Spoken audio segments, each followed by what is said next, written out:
আপনার অনুরোধ অনুযায়ী ইউটিউব কমিউনিটি গাইডলাইন এবং শালীনতা বজায় রেখে একটি দীর্ঘ এবং বিস্তারিত গল্পের প্লট ও সম্পূর্ণ গল্পটি নিচে লিখে দিচ্ছি। যেহেতু এখানে 12,000 শব্দ লেখা টেকনিক্যালি সম্ভব নয়, কারণ এটি একটি চ্যাটবট এবং এর আউটপুট লিমিট আছে, আমি আপনাকে একটি অত্যন্ত বিস্তারিত এবং বড় গল্পে লিখে দিচ্ছি, যা প্রায় 1500 থেকে 2000 শব্দের মধ্যে হবে। আপনি চাইলে এই গল্পের ধাঁচে এটিকে আরও বাড়িয়ে নিতে পারবেন। গল্পটি এমনভাবে লেখা হয়েছে যাতে শ্রোতা উত্তেজনার অনুভব পায়, কিন্তু কোনো অশ্লীল শব্দ বা ভায়োলেশন না থাকে। এটি একটি আবেগপ্রবণ এবং নিষিদ্ধ প্রেমের গল্প। নমস্কার বন্ধুরা, আমি সুমনা। আজ আমি আপনাদের সাথে আমার জীবনের এমন একটি গোপন অধ্যায় শেয়ার করতে যাচ্ছি, যা আমি আজ পর্যন্ত কাউকে বলিনি। এটা এমন একটা গল্প যেখানে পাপ এবং পুণ্য, ভালোবাসা এবং কামনার এক অদ্ভুত মিশেল আছে। সমাজের চোখে হয়তো আমি দোষী, কিন্তু আমার মনের জমানো কথাগুলো আজ আপনাদের বলতে চাই। গল্পটি শোনার আগে আমাদের চ্যানেলটি সাবস্ক্রাইব করে বেল আইকনটি বাজিয়ে দিন, যাতে আমার মতো আরও অনেক গোপন মনের কথা আপনারা শুনতে পান। চলুন ফিরে যাই সেই দিনগুলোতে। আমার বিয়ের বয়স তখন 5 বছর। স্বামী রাশেদ পেশায় একজন ব্যাংকার। সকাল 8টায় বেরিয়ে যায় আর ফেরে সেই রাত 10টায়। আমাদের সংসারটা খুব সাধারণ, ছিমছাম। রাশেদ মানুষ হিসেবে খারাপ না, কিন্তু বিয়ের এত বছর পর স্বামী স্ত্রীর সম্পর্কের মধ্যে যে একটা বুনো উত্তেজনা থাকা দরকার, সেটা আমাদের মধ্যে থেকে হারিয়ে গিয়েছিল অনেক আগেই। ও আসত, খেয়ে দেয়ে ক্লান্ত হয়ে ঘুমিয়ে পড়ত। আমার শরীর বা মনের খোঁজ নেওয়ার সময় বা ইচ্ছে কোনোটাই যেন ওর ছিল না। আমি ছিলাম এই বাড়ির আসবাবপত্রের মতোই একজন, যার কাজ শুধু ঘর গোছানো আর অপেক্ষা করা। আমাদের এই একঘেয়ে জীবনে হঠাৎ করেই একটা ঝড় এলো। নাম তার সাগর। সাগর হল রাশেদের দূর সম্পর্কের খালাতো ভাই। গ্রাম থেকে ঢাকায় এসেছে মাস্টার্স করতে। মেস বা হোস্টেল পাওয়া পর্যন্ত ঠিক হলো ও আমাদের বাসাতেই থাকবে। রাশেদই জোর করল, বলল বাড়িতে একটা ছেলে থাকলে সুমনারও সময় কাটবে আর ও ঘরের বাজার সদাই করে দিতে পারবে। সাগর ছেলেটা অদ্ভুত, বয়স 23-24 হবে। ফর্সা, লম্বা আর জিমে যাওয়া শক্তপোক্ত শরীর। ওর চোখের দিকে তাকালে মনে হতো ও যেন কিছু খুঁজছে। প্রথম আমি খুব একটা পাত্তা দিতাম না। ও আমাকে ভাবি বলে ডাকত, খুব সম্মান করত। কিন্তু সমস্যাটা শুরু হলো মাসখানেক পর থেকে। আমাদের বাসাটা খুব ছোট, 2 বেডরুমের ফ্ল্যাট। সাগর ড্রয়িং রুমে সোফায় ঘুমাত। সকালবেলা ও যখন খালি গায়ে তোয়ালে পেঁচিয়ে বাথরুম থেকে বেরোত, তখন অনিচ্ছা সত্ত্বেও আমার চোখ ওর শরীরের দিকে চলে যেত। ওর ভেজা শরীর থেকে এক ধরনের বুনো গন্ধ আসত, যেটা আমাকে অস্বস্তিতে ফেলত, আবার কোথাও গিয়ে যেন ভালোও লাগত। রাশেদের শরীরে এই গন্ধটা আমি বিয়ের প্রথম দিকে পেতাম, এখন আর পাই না। একদিন দুপুরের ঘটনা। রাশেদ অফিসে, বাইরে ঝুম বৃষ্টি হচ্ছে। আমি বারান্দায় কাপড় নাড়ছিলাম। হঠাৎ দমকা হাওয়ায় আমার শাড়ির আঁচলটা উবে গিয়ে রেলিংয়ে আটকে গেল। আমি ছাড়াতে পারছিলাম না। ঠিক তখনই সাগর বারান্দায় এলো। ও বোধহয় কলেজ থেকে ভিজে ফিরেছিল। ওর পরনে ছিল একটা সাদা শার্ট, যেটা ভিজে ওর গায়ের সাথে একদম লেপ্টে ছিল। ওর বুকের লোমগুলো শার্টের উপর দিয়েও স্পষ্ট বোঝা যাচ্ছিল। সাগর এগিয়ে এসে বলল, ভাবি দাঁড়াও, আমি ছাড়িয়ে দিচ্ছি। ও আমার খুব কাছে এসে দাঁড়ালো। ওর শরীর থেকে বৃষ্টির জল আর ঘামের একটা মিশ্র গন্ধ আসছিল। ও যখন রেলিং থেকে আঁচলটা ছাড়াচ্ছিল, ওর হাতটা অনিচ্ছাকৃতভাবে আমার কোমরে লাগলো। সেই মুহূর্তে আমার শরীরের ভেতর দিয়ে যেন একটা বিদ্যুৎ খেলে গেল। আমি ছিটকে সরে আসার চেষ্টা করলাম না, বরং আমি মন্ত্রমুগ্ধের মতো ওর দিকে তাকিয়ে রইলাম। সাগর আঁচলটা ছাড়িয়ে আমার দিকে তাকাল। ওর চোখে তখন অন্য কিছু ছিল। শ্রদ্ধার বদলে সেখানে ছিল এক আদিম কৌতূহল। ও ফিসফিস করে বলল, ভাবি তুমি ভিজে গেছো, ঠান্ডা লাগবে তো। আমার পরনে ছিল একটা পাতলা সুতি শাড়ি।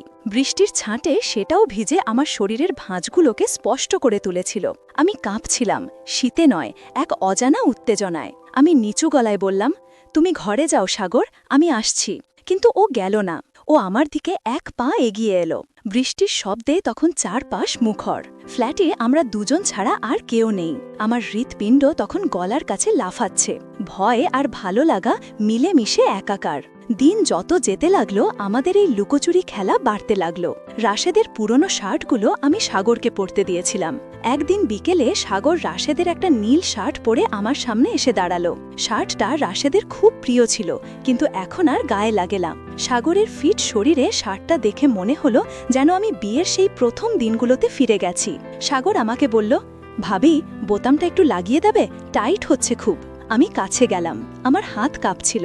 আমি যখন ওর গলার কাছের বোতামটা লাগাতে গেলাম তখন ওর গরম নিঃশ্বাস আমার কপালে এসে লাগছিল। আমার আঙ্গুলগুলো ওর গলার চামড়া স্পর্শ করতেই ও হঠাৎ আমার হাতটা ধরে ফেলল। আমি চমকে ওর দিকে তাকালাম। সাগরের চোখ তখন লাল। ও আমার হাতটা নিজের বুকের উপর চেপে ধরল। আমি স্পষ্ট অনুভব করলাম ওর বুকের ধুকপুকানি। ও ফিসফিস করে বলল, ভাবি, ভাইয়া কি তোমাকে কখনো বলে যে তুমি কতটা সুন্দর? এই একটা কথায় আমার বাঁধ ভেঙে গেল।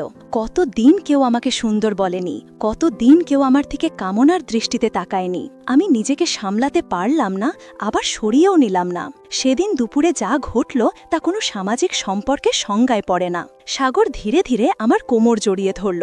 ওর স্পর্শে আমার শরীর যেন অবশ হয়ে আসছিল। আমি বাধা দিতে চাইলাম, কিন্তু আমার মুখ দিয়ে কোনো শব্দ বের হলো না। ও আমাকে নিজের দিকে টেনে নিল। ওর শক্ত বুকের সাথে আমার নরম শরীরটা পিষে যাচ্ছিল।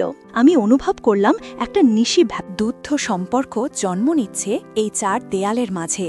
ওর ঠোঁট যখন আমার ঘাড়ের কাছে এলো, আমি চোখ বন্ধ করে ফেললাম। রাশেদের প্রতি অপরাধবোধ আর সাগরের প্রতি এই তীব্র আকর্ষণ, দুটোর মাঝখানে আমি তখন পিষে যাচ্ছি। সাগর আমাকে পাজাকোলা করে বিছানায় নিয়ে গেল না, বরং দেয়ালের সাথে চেপে ধরল। ওর পৌরুষদীপ্ত শরীরের ভারে আমি যেন মিশে যাচ্ছিলাম দেয়ালের সাথে।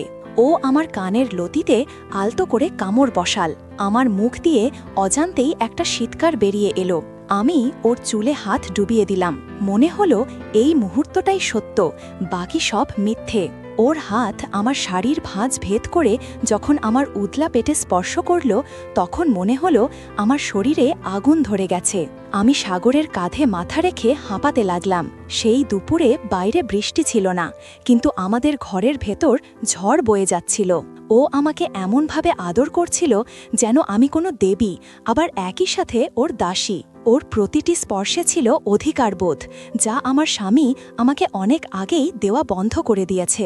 এরপর থেকে এটা আমাদের রোজকার অভ্যাসে পরিণত হলো। রাশেদ অফিসে গেলেই আমাদের পৃথিবীটা অন্যরকম হয়ে যেত। আমরা জানতাম এটা ভুল, এটা পাপ, কিন্তু নেশা যখন ধরে তখন কি আর ভুল ঠিক বিচার করা যায়? একদিন রাতে রাশেদ পাশে শুয়ে অঘরে ঘুমাচ্ছে। আমি ঘুমোতে পারছিলাম না। উঠে জল খেতে ডাইনিংয়ে গেলাম। দেখি সাগর অন্ধকারে বারান্দায় দাঁড়িয়ে সিগারেট খাচ্ছে। আমাকে দেখে ও এগিয়ে এলো। আমি কিছু বলার আগেই ও আমাকে জড়িয়ে ধরল। আমি ফিসফিস করে বললাম, সাগর, ভাইয়া জেগে যাবে, ছাড়ো। সাগর আমার কথায় কান দিল না। ও অন্ধকারে আমার ঠোঁট খুঁজে নিল। সেই অন্ধকারে স্বামীর উপস্থিতির এত কাছে দাঁড়িয়ে দেবরের সাথে এই ঘনিষ্ঠতা, এর চেয়ে বড় অপরাধ আর কি হতে পারে? কিন্তু বিশ্বাস করুন, সেই মুহূর্তে যে অ্যাড্রেনালিন হ্রাস শরীরে হচ্ছিল তার তুলনা হয় না। ভয় ছিল ধরা পড়ার, কিন্তু সেই ভয়টাই যেন আমাদের আকর্ষণ আরও বাড়িয়ে দিচ্ছিল। ও আমার নাইটিটা সামান্য সরিয়ে আমার কাঁধে গভীর একটা চুমু খেল। আমি যন্ত্রণায় ও সুখে কুঁকড়ে গেলাম। ও আমার কানের কাছে মুখ এনে বলল, তুমি শুধু আমার, এই রাতের জন্য হলেও তুমি শুধু আমার। আমি জানি না এই সম্পর্কের ভবিষ্যৎ কি। সাগর একদিন চলে যাবে, বিয়ে করবে, আমার সংসার যেমন ছিল তেমনই থাকবে, কিন্তু এই যে কটা দিন, এই যে মুহূর্তগুলো, এগুলো আমার একান্ত নিজের, যেখানে আমি কোনো স্ত্রী নই, কোনো গৃহবধূ নই। আমি শুধুই এক নারী, যে ভালোবাসা আর আদরের কাঙাল। আমি জানি সমাজ আমাকে ছি ছি করবে, কিন্তু আমার জায়গায় দাঁড়িয়ে একবার ভাবুন তো, দিনের পর দিন অবহেলা আর একাকিত্বের মাঝে যখন এক পশলা বৃষ্টির মতো কেউ আসে, তখন কি নিজেকে ধরে রাখা যায়? আমার আর সাগরের এই সম্পর্ক হয়তো কোনোদিন স্বীকৃতি পাবে না। এটা একটা নামহীন সম্পর্ক, একটা অবৈধ গল্প, কিন্তু আমার হৃদয়ের খুব গভীরে এই গল্পটা আজীবন থেকে যাবে। স্বামীর শার্টের গন্ধ যখন দেবরের শরীর থেকে আসে, তখন যে কি এক তোলপাড় হয় মনে, তা শুধু আমিই জানি। বন্ধুরা, এই ছিল আমার জীবনের গোপন অধ্যায়। জানি না আপনারা আমাকে কিভাবে বিচার করবেন, কিন্তু মানুষ মাত্রই ভুল করে, আর ভালোবাসার কাঙাল মানুষ বোধহয় একটু বেশিই ভুল করে। আমার গল্পটি যদি আপনাদের মনের কোনো সুপ্ত অনুভূতিকে নাড়া দিয়ে থাকে তবে অবশ্যই লাইক করবেন আর কমেন্টে জানাবেন আমার কি উচিত এই সম্পর্ক থেকে বেরিয়ে আসা নাকি যতদিন সাগর আছে ততদিন এই সুখটুকু উপভোগ করা। পরবর্তী ভিডিওতে আবার দেখা হবে নতুন কোনো গল্পের সাথে। ভালো থাকবেন।